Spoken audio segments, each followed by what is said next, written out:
La Genèse révélée 2025. Le miracle de la création, la chute et le plan sacré de rédemption. Dans la 3e année de Joachim, alors que la terre était encore vierge et que les cieux illuminaient la création de leur éclat, Dieu forma Adam, l'homme, à partir de la poussière du sol. Il insuffla en lui un souffle de vie, et Adam devint une âme vivante, créée à l'image de son Créateur. Elohim plaça cet homme dans le jardin d'Éden, un domaine de délices, où les eaux vives coulaient et les fruits de chaque arbre éblouissaient par leur beauté. Dans cette harmonie parfaite, Adam se sentait uni avec le Créateur, son cœur débordait de fierté et de reconnaissance pour un monde où tout était accessible, sauf un arbre, celui de la connaissance du bien et du mal. Chaque jour, Adam s'acquittait de ses tâches avec un enthousiasme palpable. Il parcourait les allées, observant les êtres vivants qu'il avait été chargé de nommer. Le lion rugissait avec majesté, l'éléphant se mouvait avec grâce, tandis que les oiseaux chantaient leur hymne à la gloire du ciel. Mais malgré cette communion avec la création, un sentiment de solitude s'insinuait en lui. Certes, les créatures étaient nombreuses, mais aucune ne pouvait apaiser la profondeur de son cœur désireux d'une relation plus intime. Un jour, alors que le soleil se levant émettait des rayons doux éclairant le jardin, Yahvé, dans sa sagesse infinie, contempla la solitude d'Adam. « Il n'est pas bon que l'homme soit seul, pensa-t-il. » Et avec une tendresse divine, il plongea Adam dans un profond sommeil. Lorsqu'il s'éveilla, Adam découvrit Ève, la première femme, façonnée de sa côte, éclatante de beauté. Ensemble, ils goûtèrent la pureté des délices d'Éden, vivant en pleine communion avec Dieu. Cependant, dans l'ombre, un serpent astucieux observait leur félicité. Sa jalousie le poussait à semer le doute. Approchant Ève, il murmura des paroles séduisantes, éveillant en elle une curiosité dangereuse. « Dieu a-t-il réellement dit que vous ne devez pas manger de tous les arbres du jardin ?» demanda-t-il. Les mots du serpent s'infiltrèrent dans son esprit, ébranlant sa confiance en la parole de Dieu. Ève, fascinée par la promesse d'une sagesse supérieure, se laissa séduire. Adam, quant à lui, en ressentant le danger, sentit un profond malaise croître en lui. Ce moment de faiblesse ne tarda pas à produire des conséquences dévastatrices. Dès qu'ils goûtèrent aux fruits défendus, une ombre tomba sur le jardin. La lumière du bonheur s'éteignit et la honte s'invita dans leur cœur. Adam et Ève, jadis vibrants de joie, se cachèrent de Dieu, redoutant son regard. Alors que la voix de Dieu appelait Adam, une déclaration résonna dans l'intimité du jardin. « Je mettrai une inimitié entre toi et la femme, entre ta descendance et sa descendance. » La promesse d'une rédemption future, même si voilée, apportait une lueur d'espoir. Le jardin qui avait été un havre de paix se transforma en scène de désolation. Au fur et à mesure que cette histoire se déploie, nous voyons un reflet de nos propres luttes. Adam et Ève incarnent la quête humaine, cherchant à lier le cœur à Dieu malgré les erreurs. À travers leurs épreuves, une vérité se révèle.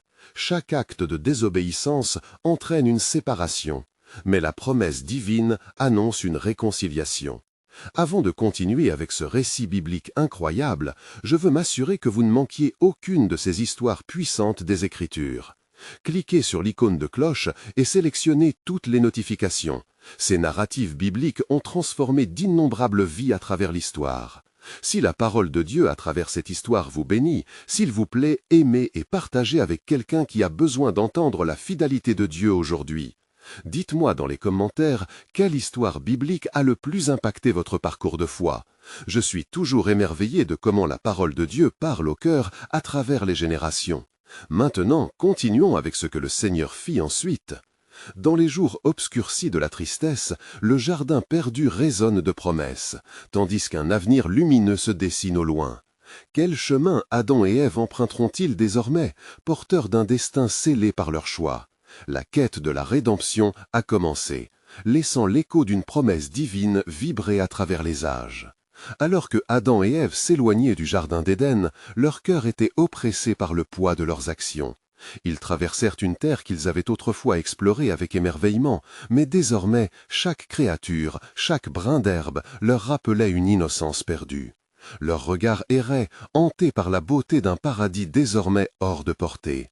La séparation d'avec Dieu, leur Créateur, introduisit dans leur être une nostalgie douloureuse.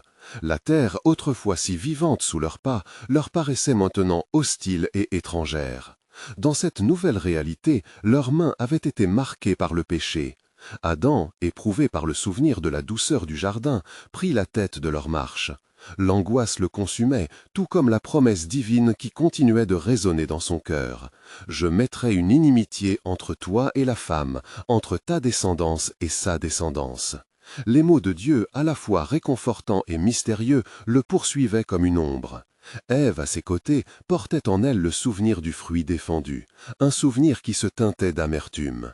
En observant son mari, elle ressentait une profonde incompréhension. « Avons-nous vraiment conjuré la tempête de cette séparation ?» se demanda-t-elle.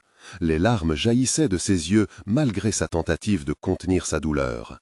Pourtant, un murmure intérieur, subtil mais persistant, l'incitait à chercher la rédemption et à croire en la possibilité d'une réconciliation. Dans un monde devenu rugueux, Adam et Ève firent face à la réalité omniprésente de leurs conditions. La terre, qui devait produire pour eux des délices, se montrait désormais un terrain de labeur. Sous le poids de la malédiction, Adam devait laborieusement travailler la terre pour en tirer sa subsistance. Chaque labour, chaque semence rappelait la beauté perdue de ce qu'ils avaient laissé derrière eux. Un jour, alors qu'Adam cultivait le sol, il s'arrêta et leva les yeux vers le ciel. « Seigneur, où es-tu? Pourquoi m'as-tu laissé seul dans cette terre hostile ?» La réponse ne tardait pas à s'installer dans son cœur, la promesse de la rédemption. Le serpent, symbole de sa désobéissance, avait introduit le mal, mais la lueur d'un avenir différent brillait dans l'horizon obscur. Le souvenir de l'inimitié entre leur descendance et celle du serpent lui offrait l'espoir que quelque chose de bon pourrait surgir des cendres de leur péché. Les jours se succédaient, et avec eux venaient l'apprentissage et la souffrance. Ève, ne pouvant échapper au souvenir de leurs moments de faiblesse, chercha consolation à travers la maternité. La promesse de Dieu que la douleur des grossesses serait le prix à payer pour la vie rendait chaque gestation une épreuve de foi.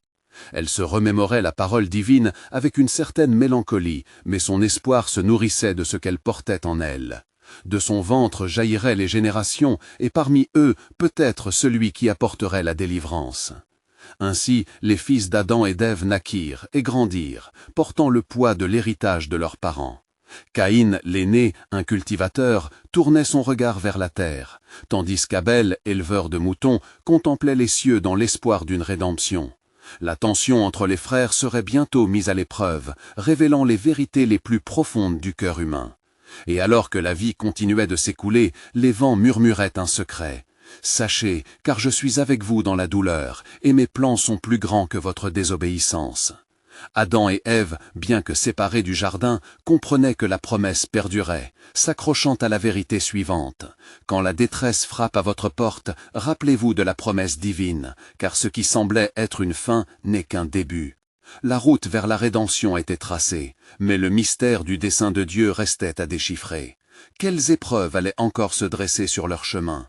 Dans cette quête éternelle, la lumière de l'espoir bienveillante n'avait toujours pas disparu. Alors que les jours s'étiraient et que le ciel se teignait de nuances de gris, une ombre de discorde planait sur la famille d'Adam et d'Ève.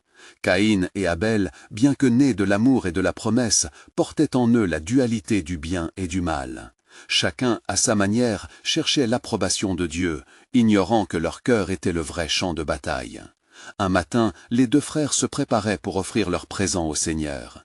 Caïn, déterminé et peut-être un brin jaloux, apporta les fruits de la terre, avec toute la fierté d'un cultivateur.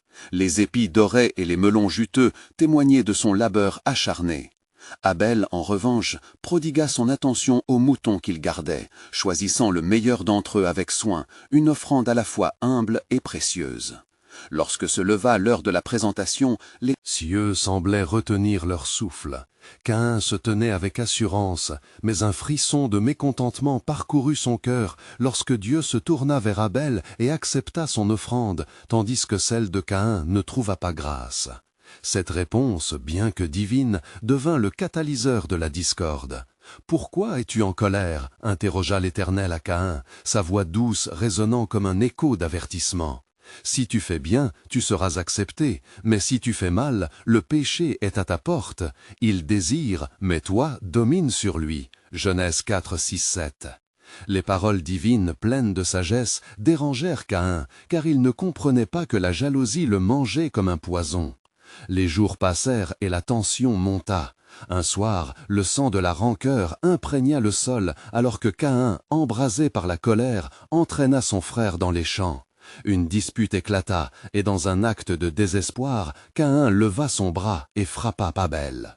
Le cri de la terre, écho d'une innocence brisée, résonna dans les cieux. « Qu'as-tu fait ?» demanda le Seigneur, avec une gravité qui traversa le temps. Genèse 4, 10. L'incompréhension et l'angoisse se mêlaient chez Caïn alors qu'il réalisait que sa main avait écrit son propre destin. Chassé de la présence divine, il porterait sur lui le poids de son acte, une marque indélébile qui le suivrait à jamais. De retour auprès d'Ève, la douleur de la perte et de la séparation créait des vagues d'angoisse dans son cœur. Elle avait souhaité qu'Adam et elle participent à ce cycle de vie, mais les fruits de l'arbre de la connaissance avaient semé le désespoir au sein de leur propre famille. Alors qu'elle pleurait la mort de son fils Abel et la colère de Caïn, elle cherchait désespérément une lueur d'espoir dans la promesse de Dieu. « Dans mes larmes, je ne vois qu'un chemin sombre, » murmura-t-elle, avec une voix vacillante. Mais au fond de son être, une voix murmurait que la promesse divine continuait d'éclairer le chemin vers la rédemption. Les jours suivant la tragédie, Adam et Ève parvinrent à goûter à une nouvelle vie, une promesse intangible lorsque leur fille naquit, Seth, dont le nom signifierait un renouvellement de l'espoir. Genèse 4, 25. Une lueur s'illumina dans la nuit de leur douleur. L'humanité serait marquée par des luttes, mais même dans les pires ténèbres, la lumière du plan divin projetait des ombres d'espoir. Dieu leur avait promis une inimitié entre le serpent et la descendance de la femme, une rédemption qui surgirait de la souffrance. Leur chemin, bien que semé d'embûches, était l'encrier d'un récit qui dévoilerait la constante fidélité de Dieu. En cette période de désespoir, cette vérité persistait. Au-delà de vos péchés, je tisse des promesses. Quels autres mystères se révéleraient sous ce ciel lourd de larmes? Dans les jours qui suivirent la naissance de Seth, le cœur d'Adam et d'Ève, bien que meurtri, commença lentement à guérir. Ils regardaient leur fils avec des yeux pleins d'espoir et une confiance renouvelée, reconnaissant en lui un signe tangible des promesses de Dieu. Les rivières de larmes qui avaient jadis asséché leur âme commençaient à céder la place à un flot de gratitude. Ils savaient au fond de leur cœur que la destinée de Seth était tissée dans le grand dessein de Dieu. Avec Seth, la lumière brille à nouveau, confia Adam à Ève, alors qu'ils contemplaient leur fils dans la clarté naissante du jour. C'est à travers lui que notre descendance sera préservée. L'Éternel a encore un but pour nous. Cependant, au-delà de leur foyer, Caïn erre, les mains souillées de sang, chaque pas l'éloignant davantage de l'inéluctable retour à la communion avec son Créateur. Il errait dans la terre de Nod, accablé par un poids qu'aucun effort ne pouvait alléger. Même les arbres qui l'entouraient semblaient murmurer des souvenirs amers de son acte tragique, un rappel incessant des choix dévastateurs qui avaient conduit à son isolement. « Mon châtiment est trop grand pour être porté », s'écria-t-il, déchiré par des vagues de remords. « Je suis devenu un fugitif, un vagabond sur cette terre. » Il était conscient qu'il portait en lui le fardeau de son péché, écho des paroles prononcées par Dieu.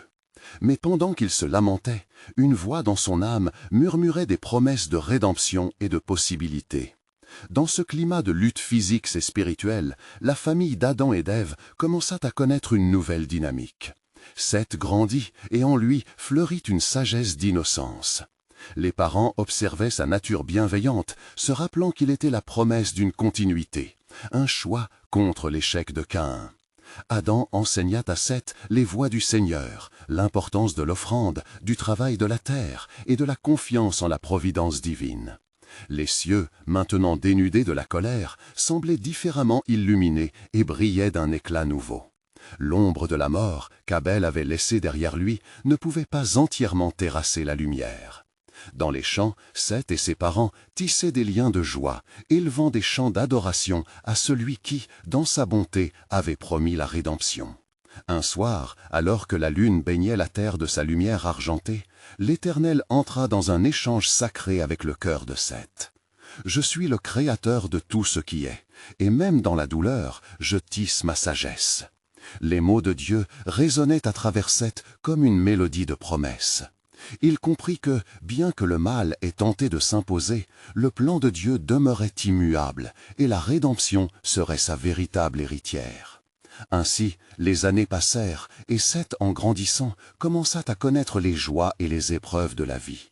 Sa fidélité à Dieu allait conduire à une généalogie de ceux qui chercheraient la lumière dans les ténèbres. « À travers ta descendance, dit Dieu à Seth en vision, je ferai surgir un peuple qui se souviendra de mes voies. » En écho à cette promesse, une autre ombre s'élevait à l'horizon.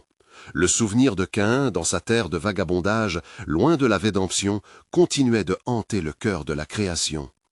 Pour combien de temps encore, Seigneur, ce désordre persistera-t-il? S'interrogea la terre. Et à cette question troublée résonnait une portée profonde. Ce que tu vois n'est qu'un fragment de mon plan, un préfigement de la croix à venir. Les promesses de Dieu se dévoilaient, littéralement inscrites dans le tissu de la vie elle-même. Les êtres créés se heurtaient à des choix qui façonnaient l'histoire, mais derrière chaque choix, l'alphabet sacré du salut était en cours d'écriture. La rédemption approchait, et, à travers les années, la voix divine continuait à chuchoter « C'est moi qui rétablis les chemins, même quand l'humanité trébuche. » Les jours s'égrenèrent, et la lumière du matin illuminait le jardin que Dieu avait créé de ses mains. Seth, devenu jeune homme, éprouvait un appel de l'esprit qui le poussait à se rapprocher de son Créateur. Chaque matin, il se retirait dans un coin du jardin où les fleurs exhalaient leur parfum doux et offraient des prières. Son cœur battait à l'unisson avec la sagesse divine et l'écho des promesses spirituelles qui l'avaient marqué depuis son enfance. Un jour, en s'élevant vers la lumière, Seth fixa son regard sur les montagnes lointaines. Il ressentit une profonde compassion pour son frère errant, Caïn. « Même dans l'obscurité, murmura-t-il, l'amour de Dieu peut agir. » Il se souvint des mots de Dieu. « Par ta descendance, un peuple se souviendra de mes voies. » Cette pensée l'accabla, mais il ne pouvait ignorer l'angoisse qui tourmentait Caïn. « Si seulement je pouvais lui parler, lui offrir un refuge, soupira Seth à voix haute, alors qu'une brise légère caressait son visage. » Tandis qu'il méditait sur cette idée, une nouvelle de l'inquiétude parvint à lui par les échos du jardin. Les voix des autres enfants d'Adam et d'Ève, qu'ils avaient engendrés durant ces années de rédemption, se mêlaient à des chants d'adoration et à des prières. « L'Éternel est bon, sa demeure est éternelle », chantait-il. Mais dans le cœur de Seth, le souvenir de Caïn ne pouvait disparaître. Entre-temps, Caïn errait toujours dans les ténèbres de la terre de Nod, où la désolation régnait. La solitude était son unique compagne et son esprit était rongé par un chagrin incessant. Un jour, alors qu'il s'accroupissait au bord d'un ruisseau, il aperçut son reflet, défiguré par la souffrance.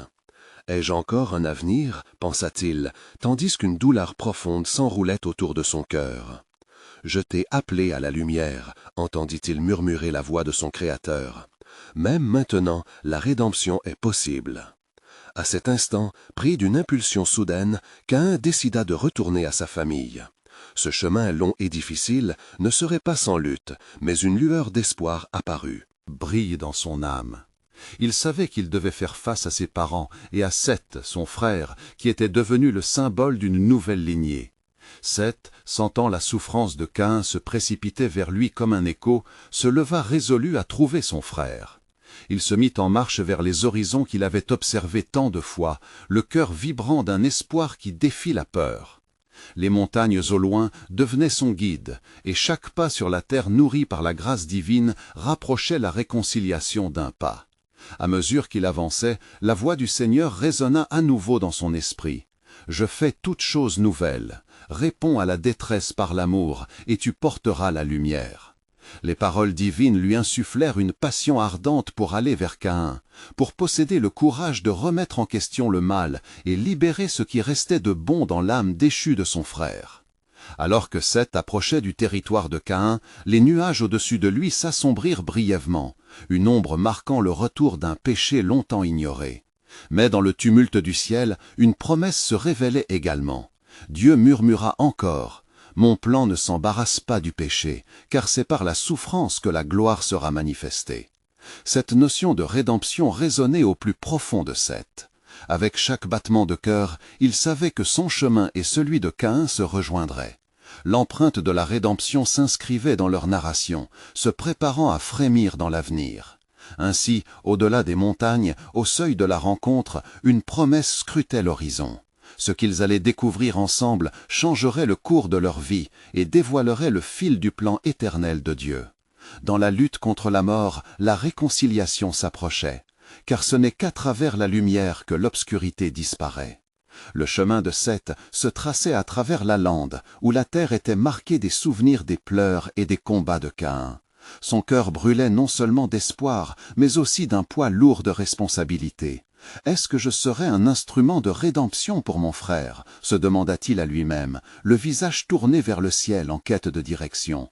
Les montagnes l'observaient, majestueuses et inébranlables, témoins silencieux des luttes de l'humanité. L'écho des chants d'adoration continue à résonner dans son esprit, remplissant chaque pas de motivation. « L'Éternel est ma lumière et mon salut », répétait-il, lorsque l'angoisse menaçait de l'engloutir. Il se rappelait que tout, même le plus difficile à porter, pouvait être tourné pour le bien de ceux qui croient en lui. Romains 8, 28. De l'autre côté des montagnes, Caïn avançait, son cœur battant avec les souvenirs douloureux de sa vie passée. La voix de Dieu, l'appel à la lumière, ne cessait de le hanter comme une promesse gravée dans son âme. Il se remémorait ce jour fatidique où le sang d'Abel s'était mêlé à la terre, un acte de désespoir et de colère qui lui avait coûté tant. Chaque pas que je fais est un pas vers ma rédemption, se répétait-il, fermant les yeux pour trouver la force d'affronter ses démons. À ce moment-là, alors que l'horizon flamboyait de chaleur et de lumière, Caïn aperçut au loin une silhouette familière. C'était Seth, son frère, lueur d'espoir dans un monde de ténèbres. L'adrénaline parcourut ses veines, mais une peur sourde l'assaillit. Serait-il accueilli ou rejeté?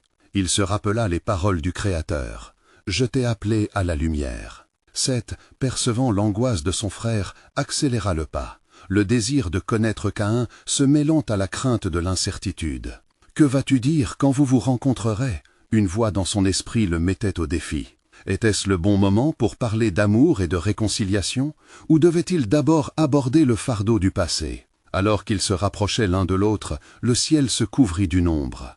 Une tempête éthérée pouvait se remarquer, comme si même les cieux attendaient le dénouement de cette rencontre sacrée. La tension était palpable, la promesse de Dieu planant dans l'air comme un parfum de prière. Finalement, leurs yeux se rencontrèrent, et la terre s'arrêta un instant. Seth, le cœur vibrant d'amour inconditionnel, s'approcha de Caïn. « Frère », murmura-t-il avec une voix chargée d'émotion, « je suis ici. Tu n'es pas seul, il y a encore de l'espoir. » Ces mots flottèrent dans l'air comme un chant d'ange, touchant la profondeur de l'âme blessée de Caïn. Caïn, luttant contre cette vague d'émotions, se laissa envahir par une espérance nouvelle. Pour la première fois depuis des années, il n'était pas simplement un fugitif, il était un frère, un homme cherchant la lumière au milieu des ténèbres. « Est-ce que tu peux me pardonner ?» demanda-t-il, la voix tremblante et pleine de désespoir. Seth, avec toute la foi qu'il pouvait rassembler, répondit « Dieu m'a enseigné à aimer même quand c'est difficile. Si le Créateur nous offre sa grâce, qui suis-je pour ne pas l'offrir également ?» Alors que l'air vibrait sous l'intensité de cette promesse, la tempête sembla rétrograder, comme pour laisser place à une nouvelle création. Car Dieu ne se moque pas des cœurs brisés. En eux, il écrit des histoires de rédemption et de grâce. À ce moment, la parole du Seigneur résonna à nouveau dans les cœurs de Seth et de Caïn. « Voici, je fais toutes choses nouvelles. » Le fil de la réconciliation tissait un chemin vers un avenir que seul le ciel pouvait voir. Et dans cette union fragile mais puissante se tenait la promesse ultime, une préfiguration des jours à venir, révélant ainsi le plan souverain de Dieu. En lui, il y a toujours espoir, même dans la plus sombre des heures. La lumière douce du matin s'épanouissait sur les visages de Seth et de Caïn, comme pour sceller cette union sacrée. Rencontre sacrée. La promesse de rédemption planait autour d'eux, mais les ombres du passé demeuraient. « Comment avancerons-nous ensemble ?» demanda Caïn, ses mots enveloppés d'anxiété. « Par la foi et l'amour » répondit Seth avec conviction. Il savait que leur chemin serait semé d'embûches. « Souviens-toi des promesses de Dieu, frère. Même si nous sommes marqués par nos erreurs, nous devons avancer vers la lumière, la main dans la main. » Le son du vent murmure comme un écho des cœurs aspirant à la paix. En cet instant fragile, ils prirent conscience que leur rencontre n'était pas simplement fortuite. Le ciel semblait en attente d'un nouvel acte divin, alors que le cœur de Caïn battait pour une vie débarrassée du fardeau de sa culpabilité. « Si Dieu est pour nous, qui sera contre nous ?» se dit-il intérieurement, s'accrochant à l'espoir sans limite que lui offrait Seth. Encouragés les uns par les autres, ils se tournèrent vers les collines dorées au loin, là où les souvenirs de désespoir pourraient être effacés. Seth tendit la main vers Caïn. « Ensemble, nous pourrons voir au-delà de notre douleur. Nous devons porter les chants de louange à notre Créateur, qui fait fleurir des jardins dans les déserts. » Alors qu'ils commençaient à marcher, la terre vibrante sous leurs pieds, les nuages s'éclaircissaient lentement. Mais une présence spirituelle ne tarderait pas à les saisir. Une voix à la fois douce et foudroyante résonna dans leur cœur, comme une dramaturgie céleste qui invoquait leur lutte. Vous vous êtes approchés dans l'amour, mais vous devrez aussi faire face à l'ombre qui vous suit. Caïn, terrifié, se réfugia dans le regard de son frère. « Quel est ce poids que je ne peux quitter ?» demanda-t-il, l'angoisse serrant son cœur. Seth, voyant la lutte acharnée au fond des yeux de Caïn, posa une main rassurante sur son épaule. « Confrontons ensemble ce que Dieu nous a demandé d'affronter. Le pardon que nous nous offrons l'un à l'autre n'est qu'un début. Il nous faut maintenant demander à Dieu de transformer nos vies. » Les premiers flocons de neige tuméfiés tombèrent alors d'un ciel assombri, comme une indication d'un combat à venir.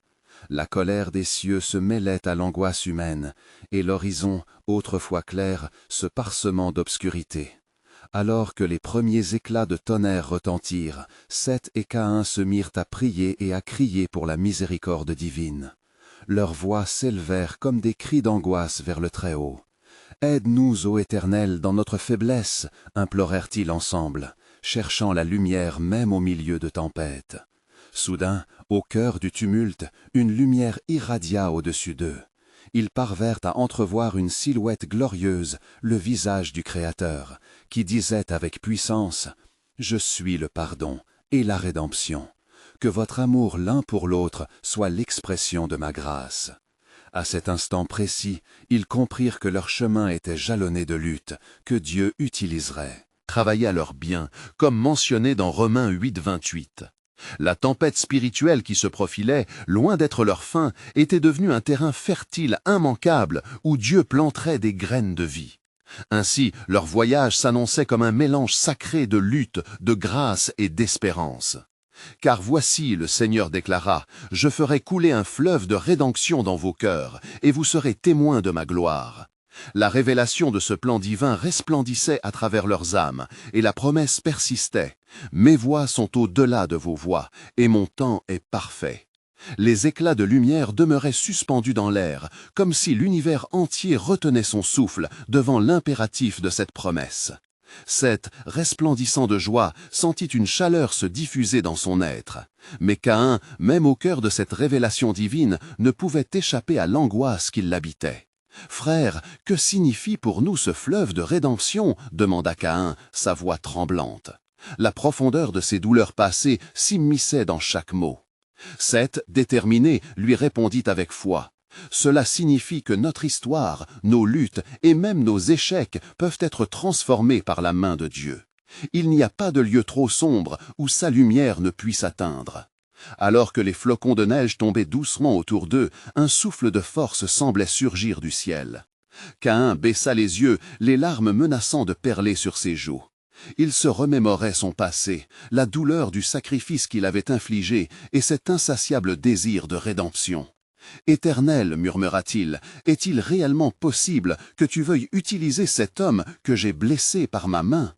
Les vents se calmèrent alors soudainement et une voix douce mais fermement affirmée résonna à nouveau dans leur cœur. « Je peux, oui, car rien n'est impossible à celui qui croit. » Le sang versé ne définit pas le sort de l'avenir, mais la manière dont vous choisissez d'y répondre. Ces paroles rentrèrent en Caïn comme une bouffée d'air frais. Il leva les yeux vers Seth, qui l'encourageait par son regard plein d'amour et de compréhension. Dans ce moment marquant, la neige continua de tomber, mais le poids de la culpabilité ne semblait plus aussi écrasant. Seth, réalisant que le moment était venu de questionner davantage leur lien avec Dieu, proposa à voix haute. « Que dirait notre Dieu à ce sujet?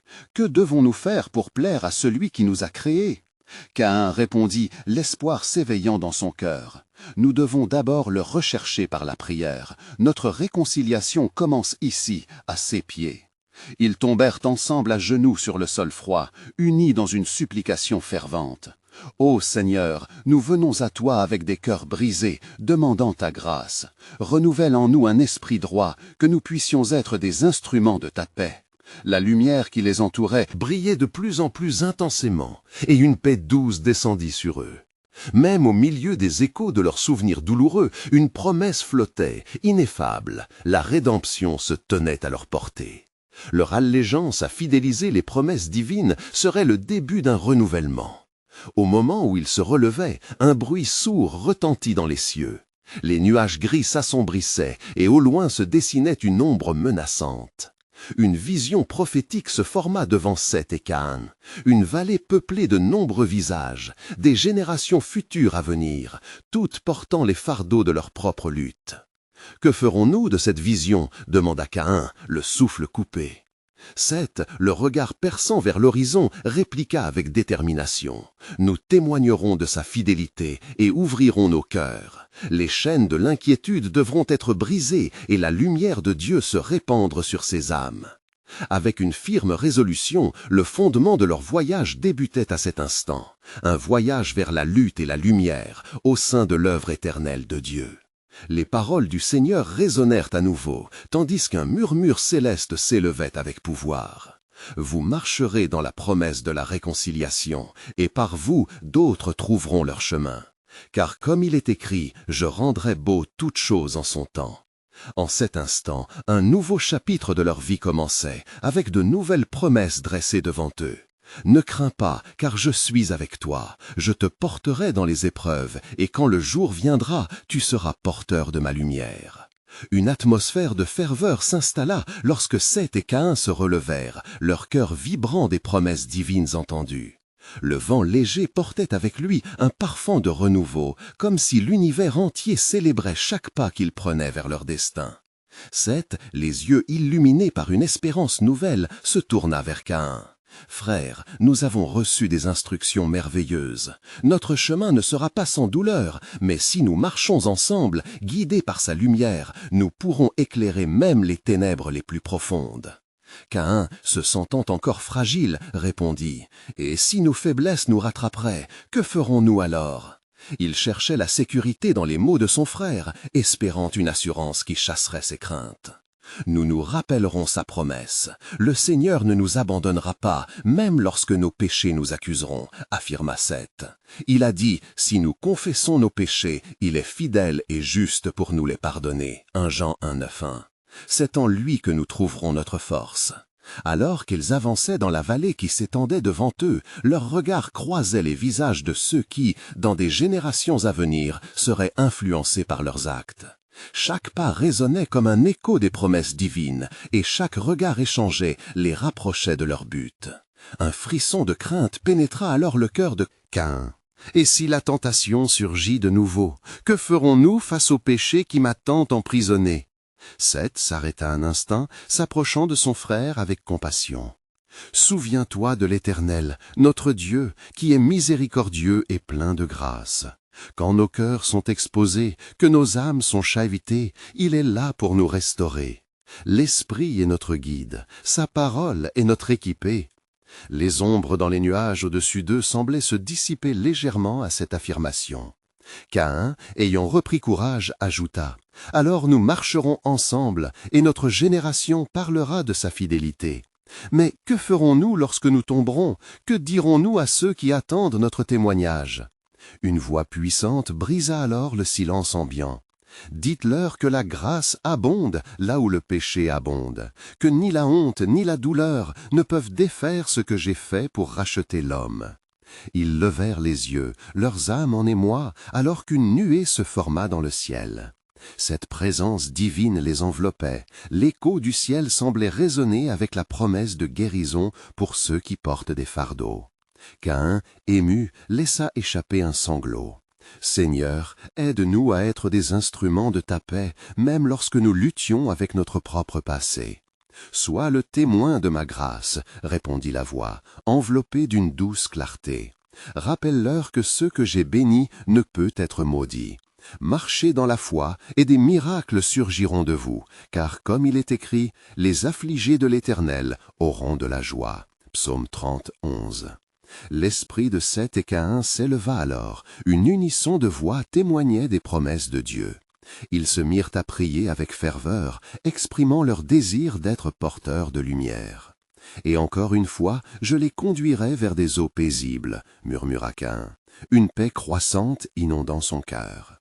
Seth acquiesça. « Alors marchons, car sans nul doute, le Maître a tracé notre route. » Dans chaque peur, sa présence est un bouclier. Prends courage, c'est un engagement divin que nous accomplissons. Ils s'avancèrent, conscients que chaque pas les rapprochait de l'accomplissement de la promesse.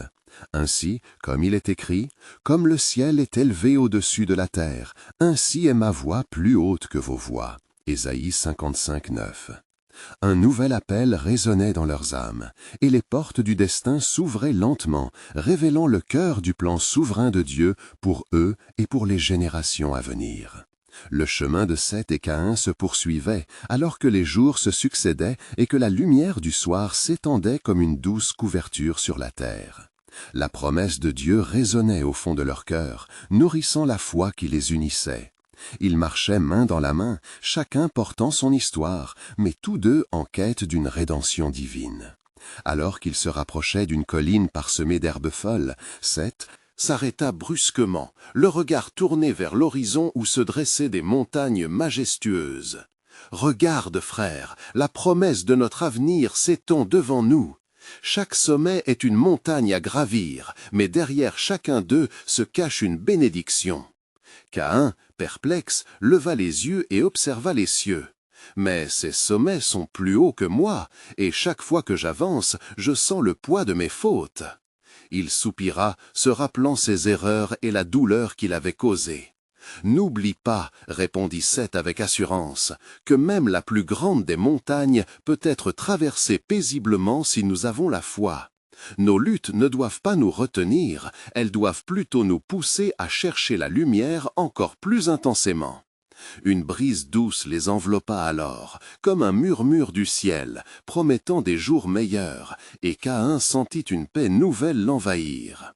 Il se rappela les paroles de leur Créateur, « Je fais toutes choses nouvelles, même des cœurs abîmés. » Celles-ci profitèrent de la rédemption glorieuse promise, et une lueur d'espoir brillait dans son cœur, écartant l'obscurité de son passé. Ils décidèrent de camper à proximité d'un ruisseau scintillant, un endroit qu'ils pourraient appeler refuge. Tandis qu'ils s'installèrent, le ciel quittait le bleu pour s'embraser d'or et d'orange, offrant un spectacle majestueux. La beauté de la nature rappela à Seth et à Caïn la bonté de leur Créateur. « Que diras-tu lorsque nous rencontrerons un autre voyageur sur ce chemin ?» demanda Seth avec curiosité. Caïn, après un moment de réflexion, répondit « Je leur parlerai de l'amour que nous avons reçu, même lorsqu'il semblait hors de portée. Je leur dirai que jamais nous ne sommes trop éloignés pour revenir à notre Père. » Ses yeux s'illuminèrent, et une passion nouvelle grandit son discours. Oui, chaque erreur connaît sa rédemption dans la grâce de Dieu. « Exactement, » murmura Seth, partagé entre l'admiration et la peine pour son frère. « Nous porterons le témoignage de Dieu, non comme des fuyards, mais comme des messagers de lumière. » Au moment où la nuit plongea le monde dans le silence, ils se retrouvèrent face à face, renouvelant leur engagement. Ils prirent un temps de prière, levant leur voix vers le ciel. « Seigneur, guide-nous au travers des vallées obscures, et que notre marche soit éclairée par ta lumière. Fais de nous des instruments de paix, portant une promesse d'espoir. » Leurs voix s'élevèrent en harmonie, et au cœur de leurs supplications, une présence étrahit l'espace, un murmure de Dieu distillant des promesses à leur égard. « Mes chers enfants, je suis toujours avec vous, même lorsque votre chemin semble inextricable. Soyez assurés que je transmets mon amour à travers votre foi. » À cet instant, une lueur douce illumina leur bivouac, comme si la gloire divine avait touché leurs âmes. Ils ressentirent la force de cette lumière, une touche d'assurance que Dieu avait un plan au-delà de leur entendement. Compréhension, une promesse éternelle qui éclairait leur voie. Le lendemain matin, alors qu'ils prenaient leur petit déjeuner, de l'autre côté du ruisseau, ils aperçurent une silhouette émergeant des buissons. C'était un homme, les traits marqués par la fatigue et l'inquiétude, sa démarche était hésitante. Seth et Caïn se regardèrent et, saisissant l'opportunité d'un nouvel échange, s'approchèrent de cet étranger. « Qui es-tu, voyageur ?» demanda Seth avec une voix familière d'accueil. « Je suis un homme en détresse, perdu sur le chemin de ma vie. J'ai fui le passé, mais il me suit. Je cherche à être libre, à voir la lumière, mais je ne sais pas où la trouver, » répondit l'inconnu, ses yeux pleins d'un espoir fragile. Caïn, tout à coup ému, se souvint de ses propres luttes. « Mon frère, dit-il d'une voix empreinte de compassion, nous aussi avons connu la douleur de l'errance, mais il y a de l'espoir, même dans les ténèbres. » Seth, percevant le poids de ces mots, ajouta « L'amour de Dieu peut restaurer ce qui est brisé. Nous sommes témoignages vivants de sa grâce, car dans les failles de notre existence, il a tissé des miracles. Que dirais-tu de te joindre à nous pour s'épanouir dans cette lumière ?» L'étranger, surpris par leur offre, lentement acquiesça. Il s'assit à leur côté, avide d'entendre leur récit d'espoir et de rédemption. « Ce n'est qu'en te rapprochant de Dieu, commença Seth, que tu pourras voir la beauté de sa lumière et entendre son appel. » Il partagea les histoires de leur vie, des luttes de Caïn et du chemin difficile vers la rédemption, tandis que la nuit se fondait en une lueur douce sous le ciel étoilé. Ainsi, une nouvelle promesse se mettait en marche, celle d'un voyage ensemble, reliant leurs histoires dans un récit de rédemption. Alors que les étoiles scintillaient au-dessus d'eux, le visage de Dieu se révélait dans chaque sourire, chaque mot de réconfort. « En lui, vous trouverez l'espoir dont vous avez besoin, » murmura Seth, alors que la lumière des cieux commençait à s'éclaircir. Leur voyage venait à peine de commencer, mais ils savaient que dans chaque pas, la promesse de Dieu s'épanouirait, révélant son plan souverain, encore voilé, mais bel et bien présent au cœur de cette nouvelle alliance. « Car, comme le dit l'Écriture, je sais quel plan j'ai pour vous, » déclara Caïn avec une conviction renouvelée, reprenant la confiance. « Des plans de paix et non de malheur, pour vous donner un avenir et de l'espérance. » Jérémie 29, 11.